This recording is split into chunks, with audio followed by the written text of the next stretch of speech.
Como é bom estar de volta com os cultos presenciais e como é bom para mim estar aqui no primeiro culto presencial. Nós já estávamos autorizados a fazer cultos presenciais há mais do que um mês, mas o governo autorizou há mais do que um mês. Mas eu já vinha falando com o pastor Naemers que quando o governo autorizasse voltar, que nós não iríamos voltar. E nós íamos esperar um mês para ter mais segurança para você, né? Porque da última vez que eu estive aqui, eu falei assim, eu não estou profetizando. Eu disse, eu só estou contando para você que as coisas vão piorar muito. Muito, muito, muito. Então eu convidei todo mundo para fazer um jejum de 21 dias. E eu falei, nós vamos fazer esse jejum e o Senhor vai nos guardar. E depois nós vamos ver, a partir de Fortaleza, as coisas voltando a melhorar e melhorar e melhorar e melhorar. Então por esse motivo, nós sabíamos que as coisas iam piorar, as coisas pioraram muito, né? O Brasil passou de 4.000 mortes por dia com Covid, né? Mas o Senhor foi nos guardando, nos guardando, nos guardando e continua nos guardando. E nós estamos aqui para a honra e glória do Senhor Jesus. Amém? E eu queria aproveitar esse momento agora para agradecer a uma equipe de médicos aqui da Casa do Pai, que tem sido demais. Esses médicos têm ajudado literalmente centenas de pessoas, não só da Casa do Pai, mas eles são tão bondosos e nós temos podido contar com a ajuda deles para atender muitas outras pessoas, familiares nossos, parentes nossos que não conseguiram atendimento médico. E o pastor Naemerson tem feito um trabalho tão maravilhoso também, né? Levantando recursos, remédios, não é? E os médicos dando tratamento e receita médica, e a gente compra os remédios e para a honra e glória de Jesus, nós temos conseguido salvar muitas e muitas vidas, né? Através do atendimento desses médicos. Então eu quero falar para a câmera lá, Dr. Josué, muito obrigado. Doutora Fátima, muito obrigado. Doutora Stephanie, muito obrigado. Doutora Modena, muito obrigado. Vocês têm sido demais, vocês têm salvado muitas pessoas. Obrigado pelo coração. Às vezes eu fico com dó, gente. Eu falo muito com a Modena e às vezes a Modena está vindo assim de um dia de, sabe, plantão na UTI, trabalhando na UTI direto, cansada. Aí ela me liga ou manda uma mensagem de áudio, às vezes é 11h30 da noite, meia-noite. Ô pastor, me perdoe, eu estava numa cirurgia até agora, só acabei agora e estou te retornando. E aí nós vamos ligar para pessoas, às vezes em outro estado, fazendo conferência de chamada e ela atendendo e passando medicamento. Então vocês são demais, ó. Que Deus abençoe vocês. Vamos aplaudir o Senhor pela vida desses médicos que têm nos ajudado tanto. Muito mesmo. Muito obrigado a cada um de vocês da área de saúde que tem ajudado na recuperação de pessoas, né? Enfermeiros, fisioterapeutas, nutricionistas e tanta gente aqui da igreja envolvida em cuidar uns dos outros. E isso é lindo, lindo demais. Amém? Bom, o que vocês querem fazer agora? Eu só de estar aqui eu já estou feliz demais. Eu podia puxar uma cadeira aqui agora, ficar só olhando vocês. Eu ia ficar feliz só de olhar vocês aqui. Mas eu tenho uma palavra para pregar. E o porquê dessa palavra é o seguinte. Quero te fazer uma pergunta. Por que pessoas que são às vezes tão legais, tão cheias de Jesus, às vezes são pessoas que evangelizam, são pessoas que ganham almas para Jesus, às vezes são pessoas que servem aqui no local da igreja. Por que de repente essas pessoas desanimam e ficam pelo caminho? Quem aqui conhece alguém assim que desanimou e ficou pelo caminho na fé? Levanta a mão, deixa eu ver. Muita gente conhece alguém assim, não é verdade? Por quê? E essa é uma palavra que eu não falo muito sobre ela, mas vou falar hoje, a palavra processo. As pessoas se perdem no meio do processo. As pessoas às vezes não sabem o que fazer, às vezes elas não sabem por que fazer, elas não sabem o que esperar, elas não sabem de quem esperar. Porque existem coisas no Evangelho que Deus vai fazer por você. Existem coisas no Evangelho que vão ser feitas por você através da sua liderança. Existem coisas no Evangelho que vão ser feitas para você através dos seus irmãos em Cristo. Existem coisas no Evangelho que só você pode fazer. O problema é que muitas pessoas estão esperando Deus fazer uma coisa que, na verdade, a Bíblia diz que é o seu irmão que vai fazer. Existem pessoas esperando o seu irmão fazer uma coisa que, na verdade, a Bíblia diz que é a sua liderança que vai fazer. Existem pessoas esperando Deus fazer coisas que, na verdade, a Bíblia diz que é você quem vai fazer. E você entende que se você ficar esperando Deus fazer uma coisa que, na verdade, Ele disse que era para você fazer, você vai esperar para sempre e não vai acontecer. Você está entendendo o que eu estou dizendo ou não? E aí, essa espera pode gerar muita frustração. Porque às vezes você vai ficar falando, eu tenho esperado, eu tenho esperado, eu tenho esperado, eu tenho esperado, eu espero tanto, e nunca aconteceu. E a pessoa desanima. A esperança que se adia adoece o coração. E a pessoa desanima. Então hoje eu vou falar com você essa mensagem que tem esse título, Vencendo no Processo. Fala isso comigo aí, vencendo no processo. Por quê? Porque no processo tem muita gente perdendo, tem muita gente sendo derrotada, tem muitas famílias acabando, tem muitas pessoas perdendo para o pecado, tem muita gente se divorciando, tem muitos sonhos e ministérios parando, porque as pessoas perdem no processo. Então, uma situação difícil é quando você fica esperando Deus fazer algo, que na verdade Deus é que está esperando que você faça. Você está entendendo? Uma situação difícil é porque muitas vezes nós ficamos esperando de Deus, ou da igreja, ou dos nossos líderes, resultados que são nossa responsabilidade. E aí as coisas nunca acontecem. Uma dessas coisas, todo mundo aqui quer, que é o fluir da vida de Deus em nós e através de nós. Quem aqui gostaria de ver a vida de Deus assim fluindo em você? Quem gostaria? Todo mundo, né? Quem aqui gostaria de ver a vida de Deus fluindo através de você? Quem gostaria? Então, você sabia que existem pessoas, e é muito comum ver pessoas que têm esse tipo de expectativa aqui, ó. Vai ter aquela conferência, e vão vir aqueles homens de Deus lá, e eu tenho certeza, depois dessa conferência, minha vida vai fluir. Depois que aquele homem de Deus lá orar por mim, pôr a mão na minha cabeça, a minha vida vai fluir. E a pessoa coloca esse tipo de expectativa. E quando a pessoa faz isso, o que ela está na verdade fazendo? Ela está transferindo uma responsabilidade que é dela para outra pessoa. Ela está transferindo uma responsabilidade que é dela para aqueles conferencistas ou para aquele evento da igreja. E aí o que acontece? O evento chega, o evento é uma bênção, aquele homem de Deus vem e ele ora e é tudo maravilhoso, eu recebo muito de Deus, mas quando passa a conferência, a vida de Deus não está fluindo em mim, nem através de mim. Por quê? Porque a Bíblia nunca disse que iria fluir por causa de uma conferência ou por causa da oração de qualquer homem de Deus. Você está entendendo? Tem gente que fica pensando, depois daquela conferência, então eu vou me santificar, eu vou viver uma vida santa e tudo vai fluir. Isso não vai acontecer dessa maneira. Por quê?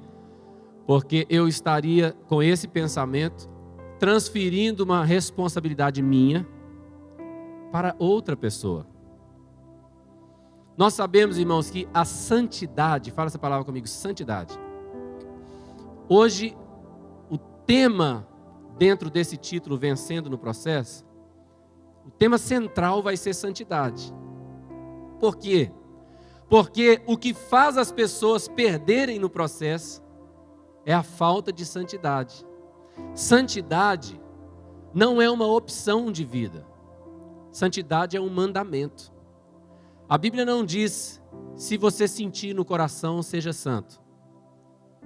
A Bíblia não diz isso. A Bíblia diz, sede santos, porque eu sou santo. Assim como é santo aquele que vos chamou, sede santos vós também, em todo o vosso procedimento. Então fala comigo, santidade é um mandamento.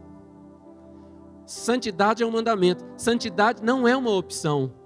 Se nós somos cristãos, se nós queremos servir a Jesus, santidade é um mandamento, sem o qual nós não podemos seguir a Jesus. E a falta de santidade derruba você. A falta de santidade faz você ficar no meio do caminho. Fala assim, eu não vou ficar no meio do caminho nenhum, é ou não é verdade? Então, vamos ler Colossenses capítulo 3, versículo 5. Lê comigo em voz alta aí. Fazei, pois, morrer a vossa natureza terrena, prostituição, impureza, paixão lasciva, desejo maligno e a avareza, que é a idolatria. Essa expressão aí, fazei morrer, no grego, olha o que ela significa, mortificar, entregar à morte, assassinar, privar de poder, destruir a força de. Então veja bem, fala isso comigo, fazei morrer a vossa natureza terrena. Então preste atenção nisso. Ao contrário do que muita gente pensa, Deus não vai matar a sua natureza terrena. Ao contrário do que muita gente pensa, a sua natureza terrena está na sua responsabilidade. A Bíblia está dizendo que é você quem vai fazer morrer a sua natureza terrena. Pega seu dedinho assim, faz assim com ele. Agora aponta aí para você assim, fala assim, morra.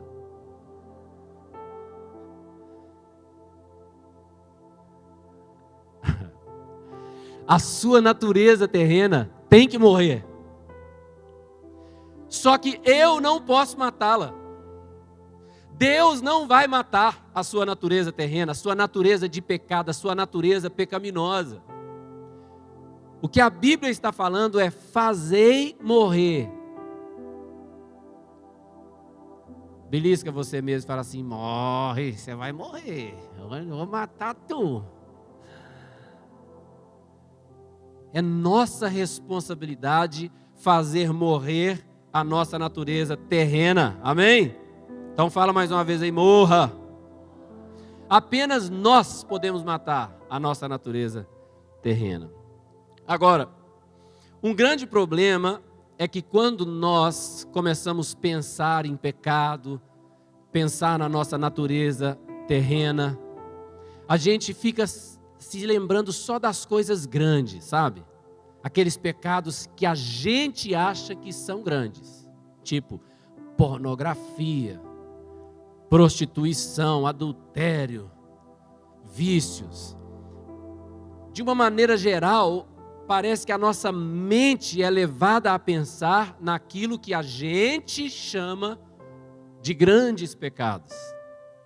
E aí, quando a gente faz isso, a gente acaba esquecendo dos que nós achamos que são pequenos. E eu quero te dizer, a falta de santidade e a impureza dificilmente entram pela porta da frente. Geralmente isso vem sorrateiramente e tenta entrar escondido na nossa vida pela portinha dos fundos, tentando se esconder. Entra despistado, passa no meio de outras coisas, é sorrateiro a maneira como a falta de santidade e a impureza querem pegar a nossa vida. Cantares 2,15, a noiva diz assim: apanhai-me as raposas, as rapozinhas que devastam os vinhedos, porque nossas vinhas estão em flor. Interessante que às vezes são as pequenas coisas que destroem a vinha. Fala isso comigo, as pequenas coisas que destroem a vinha. Irmãos, às vezes não são grandes pecados que derrubam homens e mulheres de Deus. Às vezes são as pequenas coisas que nós permitimos entrar sorrateiramente na nossa vida. E essas coisas acabam nos destruindo. Quem está entendendo o que eu estou dizendo? Amém? Nós precisamos dar importância às coisas pequenas que devastam nossa vida de frutificação, que nos impedem de frutificar. Amém? Nós acabamos deixando coisas entrar sorrateiramente. Escuta isso aqui que eu escrevi para você, ó. São pequenas atitudes erradas nas quais, no início, escorregamos. Depois, começamos a permitir. E depois, elas se tornam prática em nossas vidas. Então são pequenas coisas que no início nós escorregamos nela. Fazemos sem querer, escorregamos. Mas depois, às vezes, nós começamos a permitir esses pequenos erros. E talvez um pouco mais para frente, nós começamos a praticar. Aquilo se torna uma prática na nossa vida. Pequenos erros. Pensamentos impuros. Ira. Uma mentirinha aqui. Uma mentirinha ali. Maltratar uma pessoa. Dar uma resposta dura e ríspida em alguém. Responder o nosso cônjuge com dureza, com amargura. Responder os nossos pais, sabe?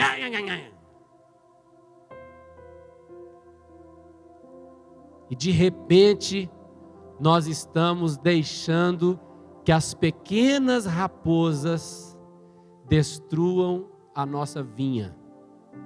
A nossa vida de frutificar para Deus. Quem está entendendo o que eu estou dizendo? Muitas vezes, irmãos, são práticas ocultas, que as pessoas nem sabem. São sentimentos e pensamentos que estão dentro de você e que te levam para um caminho que desagrada a Deus. Eu acho muito interessante que Deus colocou Moisés para guiar o povo do Egito para a terra prometida. Mas o povo não queria obedecer a Moisés. No entanto, o povo estava seguindo Moisés. O povo estava reclamando, murmurando. Está entendendo? Mas estava lá. Não se engane. O fato de estar lá não significava que eles estavam agradando a Deus. O fato de estar aqui não significa estar agradando a Deus. O fato de estar seguindo no caminho não significa que vamos chegar no final. Eu gosto muito quando o Estevão estava dando o testemunho dele e ele começou a falar sobre isso lá em Atos 7:39. Olha o que diz, falando sobre o povo de Israel. A quem nossos pais não quiseram obedecer, antes o repeliram e no seu coração voltaram para o Egito. Repete isso comigo aí. No seu coração voltaram para o Egito. Irmãos, eles ainda estavam no meio da congregação. Eles ainda estavam sendo guiados por Deus. Eles ainda estavam obedecendo o que Deus tinha falado para sair do Egito e ir para a terra prometida. Eles ainda estavam ali seguindo Moisés, que era o líder. Presencialmente eles estavam lá. Mas em seu coração, eles já tinham voltado para o Egito. Sabia que eu conheço pessoas assim? Estão dentro de uma igreja, congregam em uma igreja, fazem parte de uma igreja, cantam, batem palma, oram. Mas o coração delas não está mais 100% em Deus. Elas agora falam, não, eu estou na igreja, mas, rapaz, não tem jeito não, nesse mundo aí, não tem jeito de viver sem mentir não. Isso é mentira do diabo, tem jeito sim. Ah, pastor, porque você não trabalha onde eu trabalho. Onde eu trabalho tem que mentir. Ah, pastor, falar de casamento é muito fácil para você. Você é casado com a pastora Aline. Fica casado com a minha mulher 2 dias para você ver se você não endoida. Isso é tudo mentira do diabo. Isso é o diabo querendo te dar uma justificativa para você tentar justificar esses pequenos erros que uma vez você escorregou, depois você começou a permitir e de repente virou prática. Ah, pastor, para você falar de sexualidade é muito fácil, você é casado, não está na seca igual a mim. Tem jeito não, pastor, tem que ir lá de vez em quando na internet lá e... Então existem muitas pessoas, querido, que às vezes estão no caminho, está no meio da congregação, mas em seu coração elas voltaram para o Egito. Pega de novo o seu dedinho, mas pega mesmo o seu dedinho, sim, isso é profético, querido. E fala assim, ó, morra, você vai morrer. Fala assim, minha natureza terrena, eu estou assumindo um compromisso de te matar. Ô glória!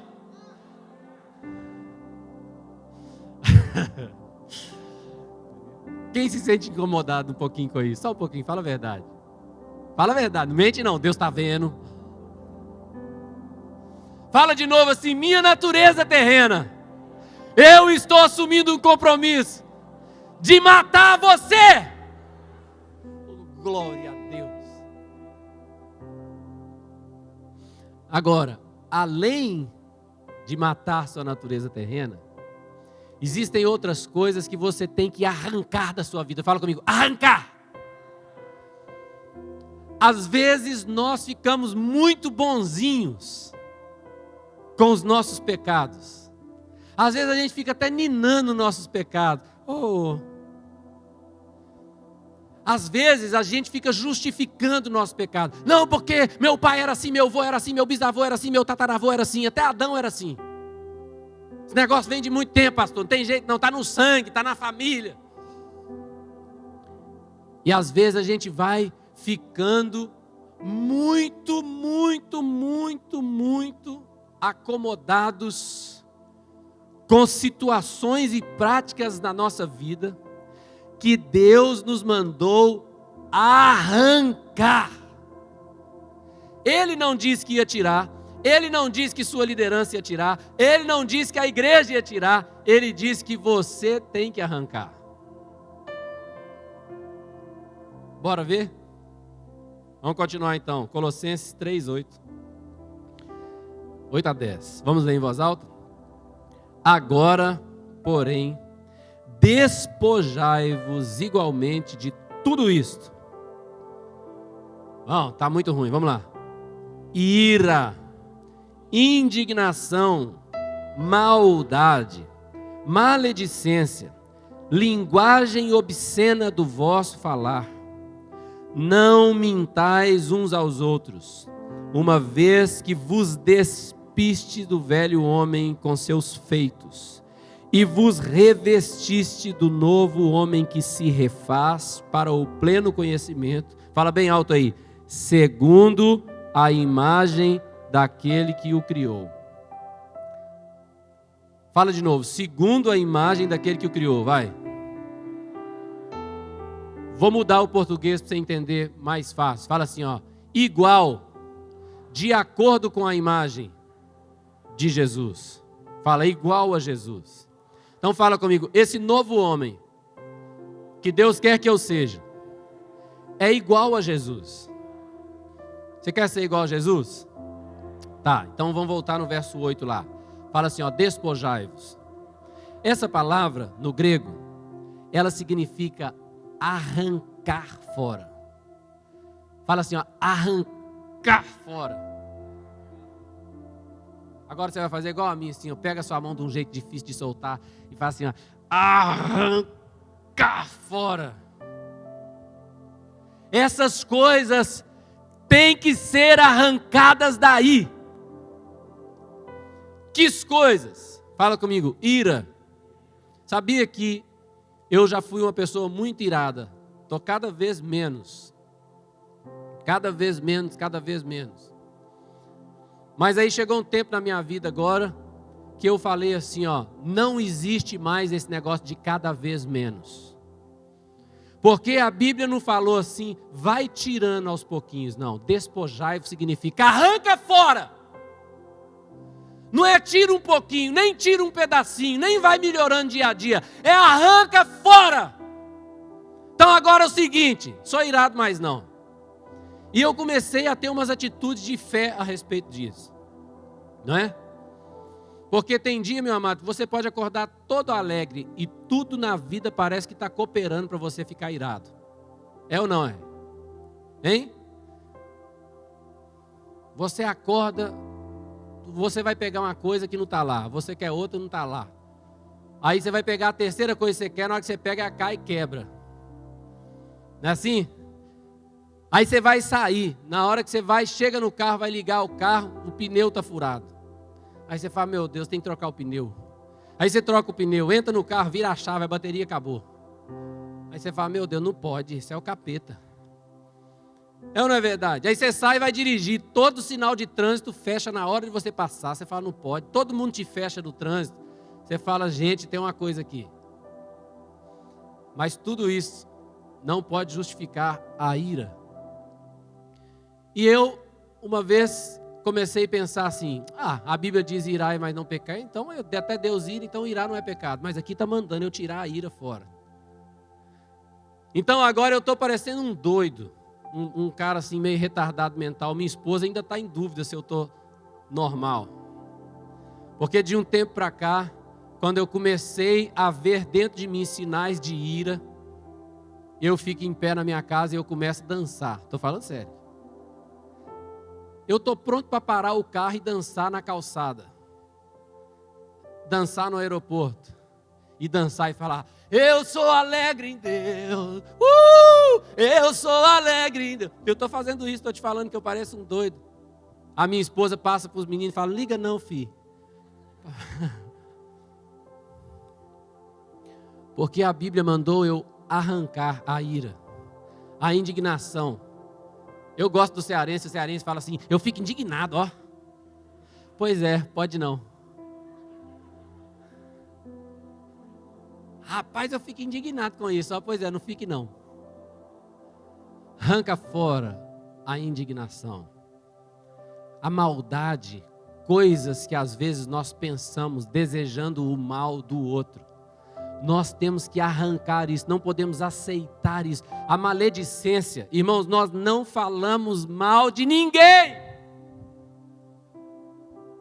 De ninguém. Não, pastor, mas fulano não fala. Não fala. Fala assim, morre carne. Vou te matar. Arranca fora a maledicência, faz um compromisso com você mesmo. A minha boca nunca mais falará mal de ninguém. Não, pastor, mas ele estava errado. Ei, não fala. Arranca isso fora. Não, pastor, mas você não viu o que ela fez? Colocou no Instagram. Uau.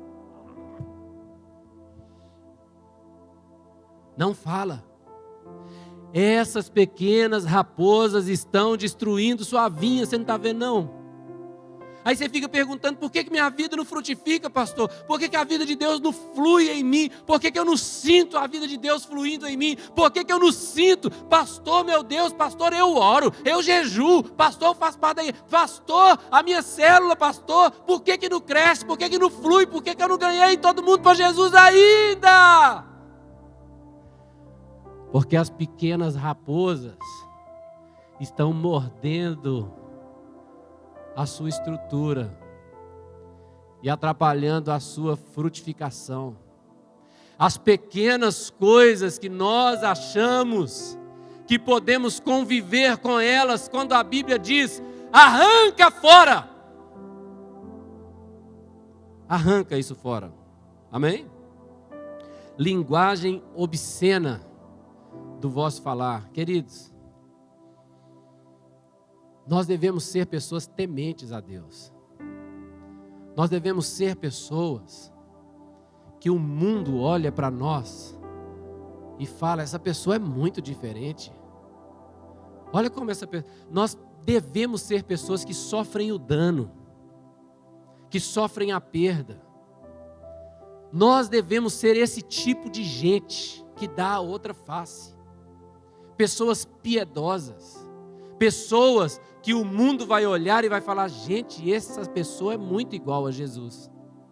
Porque o que o texto está dizendo aqui é que quando nós nos despojamos de tudo isso, quando nós realmente nos despimos do velho homem e nos revestimos do novo, esse novo é aquele que se refaz para ser igual a quem?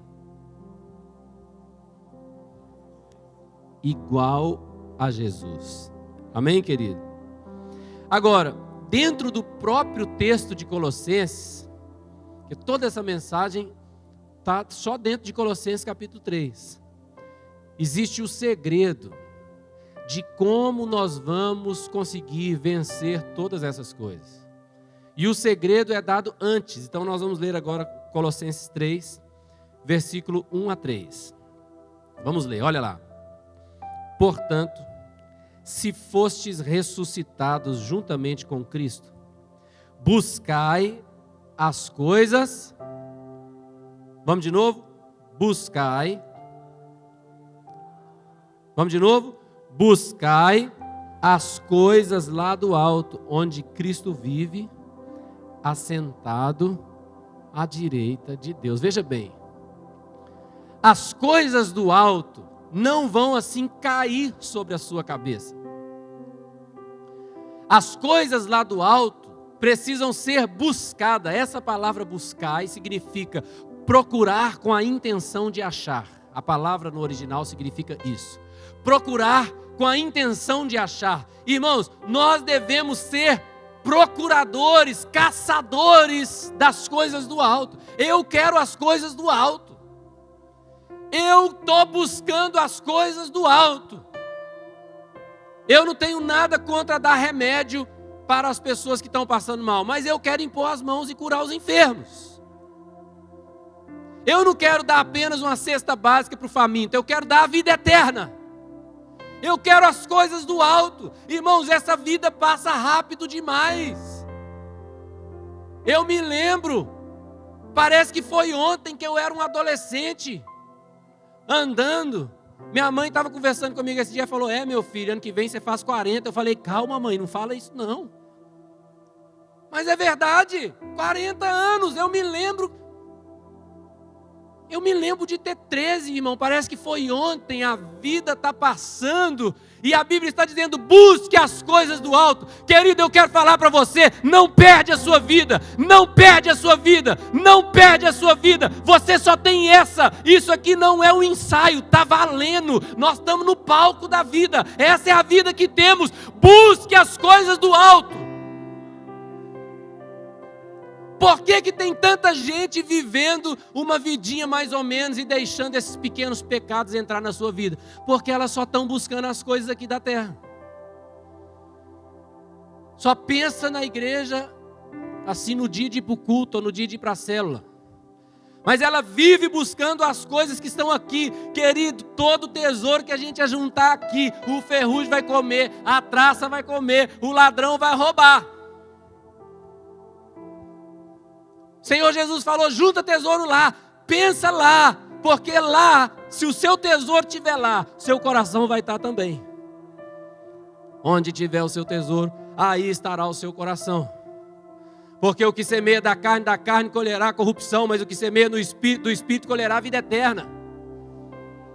Então o texto está dizendo, irmãos, você quer viver uma vida santa, uma vida que agrada a Deus, uma vida pura, uma vida de bom testemunho, o primeiro segredo, busque as coisas lá do alto.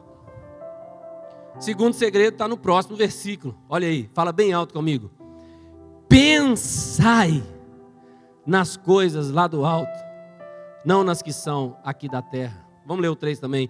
Porque morreste e a vossa vida está oculta juntamente com Cristo em Deus. Irmãos, como a gente se distrai fácil. Não foi há 3 anos atrás, não, foi há 3 dias atrás que eu parei, eu estava em Belo Horizonte e eu fui resolver umas coisas minhas.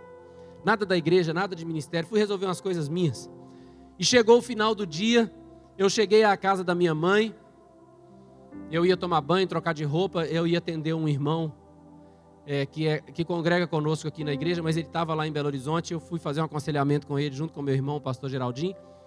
Então eu cheguei em casa, fui tomar banho, e quando eu fui tomar banho, eu falei assim, meu Deus, eu perdi esse dia de hoje. Eu passei esse dia todo sem pensar nas coisas do alto, só resolvendo minhas coisas. Isso foi há 3 dias atrás, viu, irmão? Foi 3 anos, não. 3 dias atrás. Eu passei o dia todo sem pensar nas coisas do alto, só pensando nas minhas coisas, nas coisas que eu tinha que resolver, coisas fúteis. Meu Deus, eu perdi esse dia. Você quer viver uma vida que agrada a Deus? Aprende a pensar nas coisas do alto. Como eu posso agradar a Deus hoje? O que eu posso fazer para o Senhor hoje? Como eu posso ser melhor para o Senhor hoje? Como eu posso ajudar as pessoas que estão ao meu redor a conhecerem o Senhor hoje? Amém? Amém? Quando o texto fala para pensar nas coisas lá do alto, o texto continua dizendo, não nas que são aqui da terra. Repete isso comigo aí, não nas que são aqui da terra. O texto não está falando apenas para você pensar nas coisas de lá, mas o texto também está falando para você não pensar nas que são daqui. Não é interessante? Porque, irmãos, às vezes a nossa mente está o tempo inteiro pensando nas coisas que são daqui.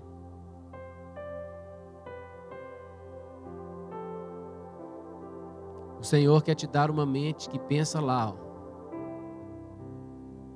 Irmãos, pensa comigo aqui um pouquinho. Se você morresse hoje, e hoje você chegasse diante do Senhor, para prestar conta com Ele da sua vida. Vamos falar da sua vida inteira não, vamos falar só das últimas 2 semanas. Como é que seria essa prestação de conta? Imagina você diante de Jesus, Jesus ia falar com você, olá, seja bem-vindo, senta aí, vamos prestar conta da sua vida. Como que seria essa prestação de conta? Quanto de galardão você iria receber? Quanto de recompensa Jesus iria dar a você? Porque a Bíblia diz, Ele virá e o galardão tem em suas mãos para retribuir a cada um segundo as suas obras. Como seria isso?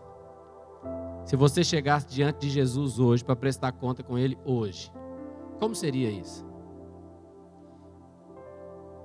E muita gente fica assim, não, eu estou esperando, Deus vai fazer a obra na minha vida e isso vai acontecer, o pastor vai impor a mão na minha cabeça e a minha vida vai mudar. Vai não, filho. Eu estou falando sobre um assunto que eu não posso mudar na sua vida, que Deus não vai mudar na sua vida, a sua liderança não vai mudar isso na sua vida, só você vai mudar isso na sua vida. Claro, o Senhor vai te dar ferramentas, não é? O Senhor vai te dar liderança com quem você vai poder abrir o seu coração. Agora nesse período onde meu pastor Emílio, né, faleceu e eu comecei a ser discipulado pelo pastor Eibe, nós chegamos e eu me lembro do primeiro discipulado, né? E o pastor Eibe é sonhador, né? Começa a falar logo no mundo, como é que nós vamos ganhar o mundo, como é que nós vamos fazer escola de missões e fortalecer as igrejas, não sei o que lá. E eu estou lá também sonhando com ele, só que eu falei assim, mas pera ainda, pastor. Te falar um bocado de pecado meu aqui. Eu preciso mudar nisso, naquilo outro. O pastor Eibe estava errado de ficar falando comigo dos sonhos e tal. O pastor Eibe deveria perguntar dos meus pecados? Não, ele está super certo. Não tem nenhum versículo na Bíblia falando para os líderes, ficar falando para os liderados confessar pecado. Tem nenhum versículo dizendo isso. O líder não tem que ficar fazendo isso, não. Mas naquele contexto de Tiago, capítulo 5, a partir do verso 13, né? Se está alguém doente, chame os presbíteros e estes façam oração, ungindo com óleo, a oração da fé levantará o enfermo, se houver pecado será perdoado. E confessai vossos pecados uns aos outros, e orai uns pelos outros para seres curados. Naquele contexto onde o pecado é confessado diante daqueles presbíteros que estão ali, o mandamento é confessar o pecado. Não tem um mandamento lá, e falam com o presbítero para falar com os doentes para confessar o pecado. Não está escrito. Então o meu discipulador não tinha que ficar mesmo me perguntando sobre os meus pecados, mas eu sabia que eu estava ali diante de uma oportunidade onde eu poderia abrir o meu coração e receber cura. Porque eu sei que Deus me perdoa, mas eu sei que uma das ferramentas de Deus para me curar é a oportunidade que eu tenho de abrir o meu coração diante da minha liderança e falar: eu preciso vencer esse pecado. E aí sim minha liderança vai poder ficar me ajudando. E aí, essa semana, venceu aquele pecado? Venci, pastor, venci. Você está fazendo? Eu estou parecendo um doido dançando no meio da sala. Quando alguém me fecha no trânsito, eu paro o carro e vou para a calçada e danço. E falo: eu sou alegre em Jesus. Você está me entendendo ou não? Nós estamos falando de um assunto que Deus deixou na sua responsabilidade: matar a sua natureza terrena, arrancar de você a ira, a indignação, a maledicência, a linguagem obscena do falar. O Senhor deixou na sua responsabilidade. Amém? Deus nos criou, querido, para ser sal da terra e luz do mundo. Amém? Agora, existe uma coisa, que é uma das coisas mais importantes da vida cristã, querido. Se você puder não fazer mais nada na sua vida cristã, fico todo arrupiado para falar isso. Se você não fizer mais nada na sua vida cristã, mas puder fazer isso que eu vou falar aqui, faça só isso. E você vai estar fazendo uma grande coisa no mundo. Existe uma coisa na vida cristã que é uma das coisas mais importantes da vida cristã. Sabe o que é? Quer saber o que é? Eu vou te falar o que é. O bom testemunho. Irmãos, poucas coisas são tão poderosas como o bom testemunho. A pessoa que dá um bom testemunho, a pessoa que vive uma vida que é exemplo, que é padrão,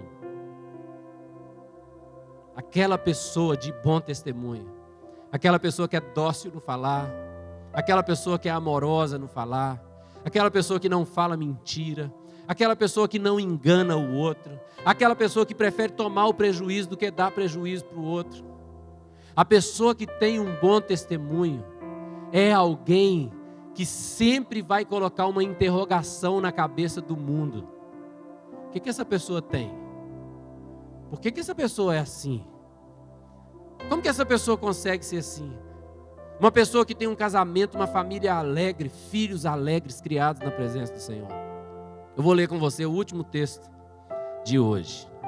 Tito, capítulo 2, versos 11 a 13. Olha o que diz.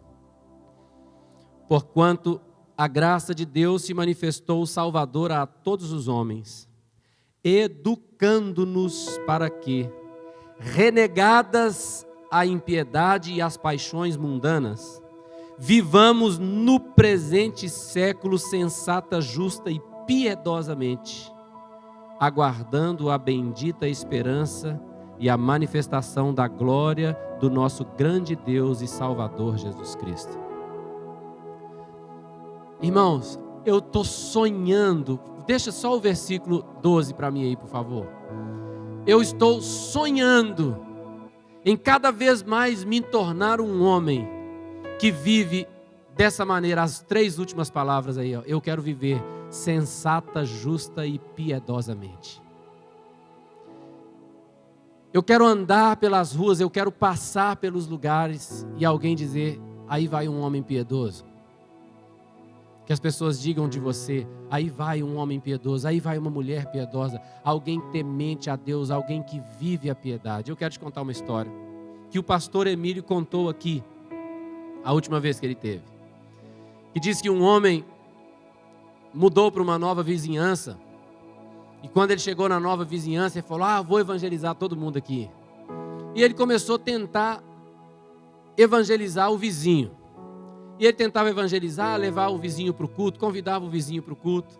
E o vizinho falou com ele assim, olha, eu vou ser bem sincero com você, eu tenho muitas dúvidas sobre esse negócio da fé. Então eu estou lendo um livro. E quando eu terminar de ler esse livro, eu te falo se eu vou ou não vou. Aí ele falou, tá bom. Passava um tempo, ele chamava o vizinho de novo. E aí, vamos hoje? Aí o vizinho falava, não, eu ainda estou lendo aquele livro, não terminei. Quando eu terminar, eu vou. Aí passava 2 semanas, ele perguntava, o vizinho falava a mesma coisa. E foi assim, 2 semanas, 1 mês, 6 meses, 1 ano, 2 anos depois, ele já tinha parado de chamar o vizinho. E aí aquele vizinho era um senhor já de idade. Aquele vizinho chamou ele e falou assim, meu amigo, vem cá, que dia é o próximo culto lá na igreja? Ele falou assim, olha, domingo agora tem culto lá. Ele falou assim, eu vou com você. Aí ele ficou surpreso, falou, o senhor vai comigo? Que bom. Ele falou assim, eu terminei de ler aquele livro. E eu entendi que eu preciso ir com você. E eles se arrumaram então, foram para a igreja. Chegou lá, aquele vizinho entregou a vida dele a Jesus, foi uma alegria. Eles oraram juntos. E aí, depois, quando eles foram para casa, aquele homem curioso falou com o vizinho assim, me diga uma coisa, qual é esse livro que você estava lendo? Porque você demorou uns 2 anos, né? Aí aquele senhor deu uma risadinha e falou assim, esse livro é um pouco demorado para ler. Eu estava lendo o livro da sua vida. Eu estava vendo você. Que eu já vi muita gente falar de Deus, mas que quando a gente olha para a vida delas, a gente vê outra coisa. Então por 2 anos eu estou lendo a sua vida. Eu estou vendo as suas atitudes. Eu estou vendo como você age, como você trata as pessoas. E depois de 2 anos eu decidi que eu queria que a minha vida fosse igual à sua. Então eu quero conhecer seu Deus. É forte, né? Deus não quer te usar dentro da igreja não, querido. Deus quer te usar lá fora. Às vezes o seu colega de trabalho mais chato é o que está mais perto da porta da salvação. Mas ele está lendo a sua vida. Eu estou aqui pregando para mim mesmo, querido, porque eu quero melhorar muito. Eu estou me tornando um caçador de pequenas raposas que estão tentando destruir a vinha da minha vida e me impedindo de frutificar. Eu estou voltando com muita força a minha vida, intencionalmente, a procurar quaisquer coisas que desagradam a Deus. Porque a Bíblia me mandou arrancar fora. A Bíblia me mandou mortificar, matar a velha natureza. Se você fizer isso que eu estou falando com você aqui, sabe o que vai acontecer? Você não vai ficar pelo caminho. Você não vai se perder no processo. Dentro do processo, você vai ver que você vai vencer. Porque você não vai ficar transferindo a responsabilidade que Deus te deu para outra pessoa. Você vai sair vitorioso lá na frente. Se você tem pecado, eu quero te dizer, todos temos. Mas uma coisa é assumir que você pecou. Outra coisa é aceitar o pecado como prática. Você está entendendo o que eu estou dizendo? Todos nós pecamos, querido. Mas uma coisa é saber que pecamos, outra coisa é aceitar o pecado. Nós sabemos que pecamos, mas não aceitamos o pecado. Se nós pecarmos, nós vamos confessar o nosso pecado. Nós vamos nos arrepender. Nós vamos abandonar o pecado. E nós vamos receber misericórdia. Porque a palavra do Senhor diz, 1 João 1,9, se confessarmos nossos pecados, Ele é fiel e justo para nos perdoar os pecados e nos purificar de toda injustiça. Em nome de Jesus, eu quebro toda palavra de acusação e condenação contra você. Sabe por quê, querido? Porque quando nós pecamos, porque nós amamos a Deus, o diabo vem com aquela opressão para falar, tá vendo? Você só desagrada a Deus. Tá vendo? Você só pisa na bola. Tá vendo? Você fica falando que vai ser um homem de Deus ou uma mulher de Deus, mas você nem consegue vencer esse pecado. E o diabo fica tentando oprimir a gente. No nome de Jesus, eu quebro todo o poder da opressão sobre a sua vida. Eu quero te dizer uma coisa. Jesus estava subindo para Jerusalém e ele passou por uma aldeia de samaritanos. E quando ele passou naquela aldeia de samaritanos, os discípulos foram procurar um lugar para Jesus dormir. E ninguém quis dar um lugar para Jesus dormir. Os discípulos ficaram irados e falaram com Jesus, Senhor, o Senhor quer que a gente manda descer fogo do céu para consumir esses homens? Jesus falou assim, não sabeis de que espírito sois? Eu não vim para destruir as almas dos homens, eu vim para salvá-los. Jesus não veio para destruir você, para destruir sua alma. Jesus não está aqui para te acusar, para te condenar. Muito pelo contrário, Jesus está aqui para te falar que Ele te deu força para vencer essa situação, para vencer esses pecados. Ele deu a você poder para mortificar a sua carne. Ele deu a você a autoridade para arrancar essa prática de pecado. Você não é escravo do pecado. O pecado não terá domínio sobre você. Você está vivendo debaixo da graça de Deus. Existe aqui uma atmosfera de aceitação, de graça, de perdão, de novo começo, de começar de novo, de tentar mais uma vez, de se colocar no altar do Senhor, de falar, Senhor, se até hoje eu não vivi, a partir de hoje eu vou viver. Se até hoje eu não matei minha carne, a partir de hoje eu vou matar. Se até hoje eu não arranquei esses pecados da minha vida, a partir de hoje eu vou arrancar, porque é um ambiente de aceitação. Deus te chamou para andar em vitória sobre o pecado. Você vai dar uma vida de bom testemunho, você vai ser uma pessoa que vai honrar a Deus, você vai ser uma pessoa que vai andar e o fruto do Espírito vai se manifestar na sua vida. Você vai ser amoroso, alegre, cheio de paz, longânimo, benigno, bondoso, fiel, manso e cheio de domínio próprio. É a identidade de Deus para você, é o fruto do Espírito em você. Deus te criou para ser assim. Não aceite mentira do diabo falando que você vai ser igual seu avô, igual sua avó. Você vai ser igual Jesus, você vai ser igual Jesus. Você nasceu de novo. O que é nascido da carne é carne, recebe herança da carne, mas o que é nascido do Espírito é Espírito. A sua herança não é mais a herança do primeiro Adão, a sua herança é a herança do último Adão que é Cristo. Você é um ser espiritual que nasceu de novo para a glória de Deus, e você é por natureza divina vencedor sobre o pecado. Quero te convidar a ficar de pé, querido.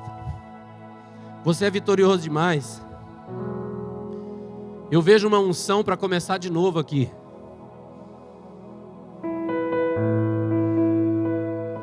Eu vejo uma unção para começar de novo aqui. Pessoas que estavam meio anestesiadas, sabe?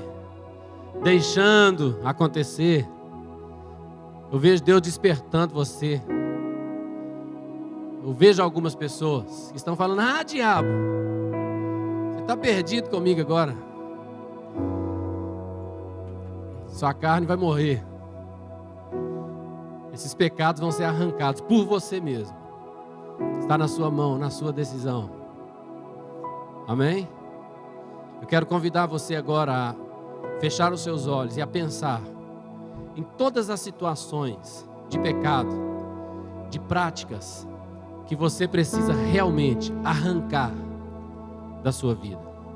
Toda manifestação da natureza terrena, sabe, de ser carnal, que você precisa mortificar, que você precisa matar. Eu quero convidar você agora a colocar isso diante do Senhor e a assumir agora um compromisso diante do Senhor.